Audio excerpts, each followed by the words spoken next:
Hello दोस्तों, मैं हूं सीएसएम अहमद और आप सभी का मेरे यूट्यूब चैनल पे स्वागत है।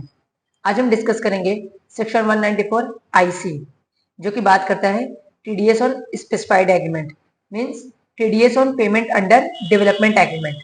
इसके लिए इस मतलब स्पेसिफाइड एग्रीमेंट को समझने के लिए हमें सेक्शन 45(5)(a) को देखना पड़ेगा।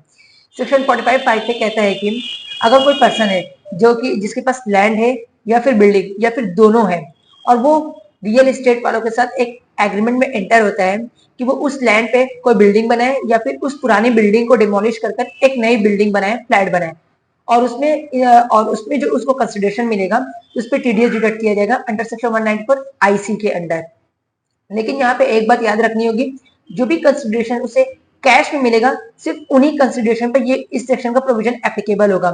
काइंड में मिलने वाले कंसिडरेशन पे ये प्रोविजन एप्लीकेबल ही नहीं होगा। अब समझते हैं कैसे कैश और काइंड में मिलेगा।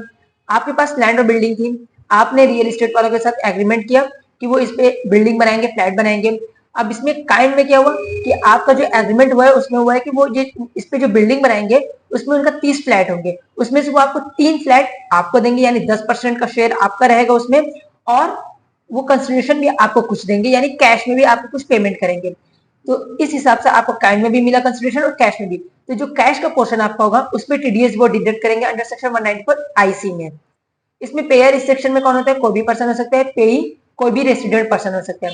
रेट ऑफ टीडीएस होगा 10%, मतलब आपको जो कैश में कंसिडरेशन मिलेगा उस पर 10% के रेट से वो टीडीएस डिडक्ट करेंगे, और जो आपको फ्लैट मिलेगा तो उसकी एफएमवी निकालकर उस पर टीडीएस डिडक्ट करने की कोई भी जरूरत नहीं है। यानी कि काइंड में मिलने वाला कंसिडरेशन आपका पूरी तरीके से मतलब उस पर कोई भी टीडीएस नहीं डिडक्ट किया जाएगा अंडर सेक्शन 194 आईसी में। सिर्फ कैश वाले पोर्शन पे ही इस सेक्शन का प्रोविजन एप्लीकेबल होगा। तो ये था हमारा सेक्शन 194 आईसी।